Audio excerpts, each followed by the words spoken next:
Welcome to செல்லக்குட்டி mummy channel. Hi viewers, நம்ம இந்த வீடியோவில் என்ன பார்க்க போகிறோம்னா சப்பாத்தியும் தக்காளி பஜ்ஜியும் தாங்க பார்க்க போகிறோம். இந்த டிஷ் வந்து எங்கள் தம்பிக்கு பாப்பாவுக்கு ரொம்ப ரொம்ப ஃபேவரட்டான டிஷ்ங்க. அந்த டிஷ் தான் நான் உங்களோட இந்த வீடியோவில் ஷேர் பண்ண போகிறேன். தேவையான அளவுக்கு தக்காளி வந்து நம்ம பச்சையாக தாங்க அரைக்க போகிறோம். மிக்ஸி ஜாரில் கொஞ்சம் கொஞ்சமாக போட்டு அரைச்சிக்கோங்க, இல்லைன்னா தண்ணி தெறிக்கும். இந்த சட்னி வந்து நீங்கள் 2 நாள் வெளியே வச்சா கூட கெடவே கெடாதுங்க. இது கூட நம்ம எதுவுமே போட்டு அரைக்க போகிறதில்ல, வெறும் தக்காளி மட்டும்தான் அரைச்சிருக்கோம். உங்களுக்கு தேவையான அளவுக்கு தக்காளி அரைச்சிக்கோங்க. இப்போ ஒரு வடைச்சட்டி வச்சு வடைச்சட்டி சூடானதுக்கப்புறமா எண்ணெய், கடலெண்ணெய் நல்லா சூடானதுக்கப்புறமா கொஞ்சம் கடுகு நல்லா பொரிஞ்சு வரட்டுங்க. இப்போ ஒரு சில குழந்தைகளை நம்ம தக்காளி பஜ்ஜி வந்து நார்மலாக கட் பண்ணி போட்டு செய்யும்போது அதையெல்லாம் அந்த சாறை மட்டும் தொட்டு சாப்பிட்டு அந்த தக்காளியெல்லாம் அப்படியே ஒதுக்கி வச்சுருவாங்க.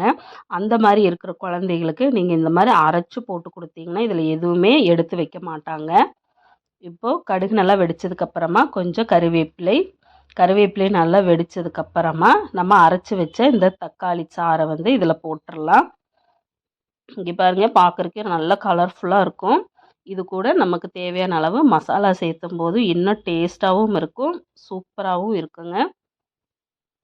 இப்போ கொஞ்சம் வேணால் தண்ணி விட்டுக்கோங்க, ஏன்னா அந்த பச்சை வாசனை வந்து போகணும் இல்லைங்களா, அதுக்காக கொஞ்சம் தண்ணி விட்டுக்கோங்க.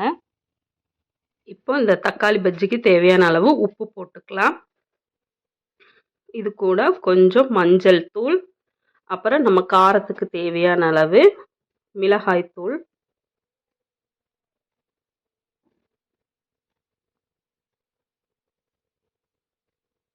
கொஞ்சம் சாம்பார் தூளும் கண்டிப்பாக போடணும். இப்போ நீங்கள் சாம்பார் தூள் போடும்போது டேஸ்ட் வந்து இன்னும் கொஞ்சம் நல்லாவே இருக்கும். ட்ரை பண்ணி பாருங்கள், அப்போ தான் உங்களுக்கு தெரியும்.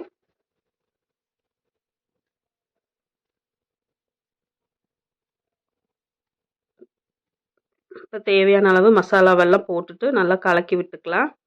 கொஞ்சம் கெட்டியாக இருந்துச்சுன்னா இன்னும் கொஞ்சம் தண்ணி ஊற்றிக்கங்க, ஏன்னா நம்ம அந்த பச்சை வாசனை போகணும் இல்லைங்களா. இப்போ எனக்கு கொஞ்சம் கெட்டியாக இருக்குது, அதனால் நான் கொஞ்சம் தண்ணி ஊற்றிக்கிறேன். தண்ணி ஊற்றிட்டு அடுப்பை சிம்மில் வச்சு கொஞ்சம் மூடி வச்சுருங்க. மசாலாலாம் அப்படியே இதாகிடுச்சு, அதனால் கொஞ்சம் நல்லா கலக்கி விட்டுக்கிறேன்.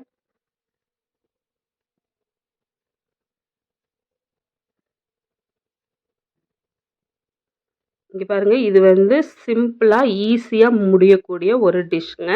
இதுக்கு நீங்கள் ரொம்ப நேரமெல்லாம் எடுக்கணுங்கிற அவசியமே கிடையாது. ஒரு சில நேரம் நமக்கு காலையில் ஸ்கூலுக்கு போகும்போது லேட்டாக எழுந்திரிப்போம் இல்லைங்களா, அப்போ நீங்கள் இந்த மாதிரி ட்ரை பண்ணலாம்.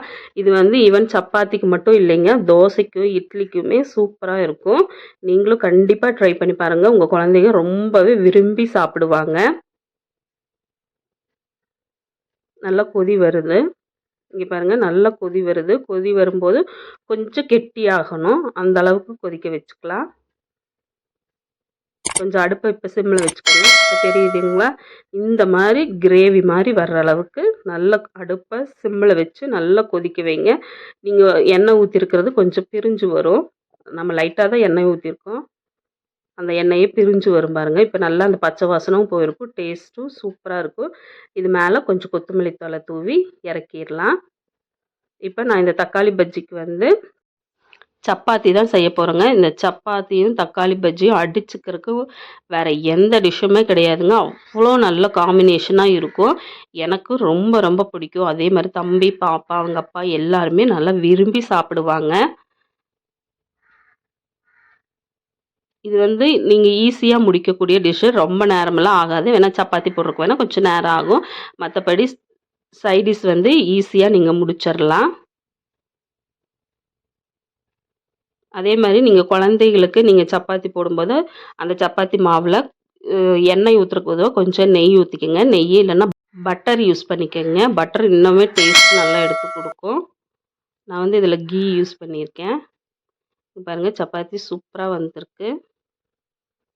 இந்த சப்பாத்திக்கு தக்காளி பஜ்ஜி காம்பினேஷன் அடி தூளாக இருக்குங்க. இந்த வீடியோவில் நான் செஞ்ச சப்பாத்தியுமே தக்காளி பஜ்ஜியுமே எங்கள் தம்பி பாப்பாவுக்கு பிடிக்கிற மாதிரி உங்களுக்கும் ரொம்ப பிடிச்சிருக்குன்னு நான் நம்புகிறேன். பிடிச்சிருந்துச்சுன்னா மறக்காமல் நம்ம செல்லக்குட்டி மம்மி சேனலை லைக் பண்ணுங்கள், ஷேர் பண்ணுங்கள், சப்ஸ்கிரைப் பண்ணுங்கள். அப்புறம் பக்கத்தில் இருக்கிற பெல் பட்டனையும் கிளிக் பண்ணிடுங்க. நான் உங்களை அடுத்த வீடியோவில் சந்திக்கிறேன். டாட்டா பாய்.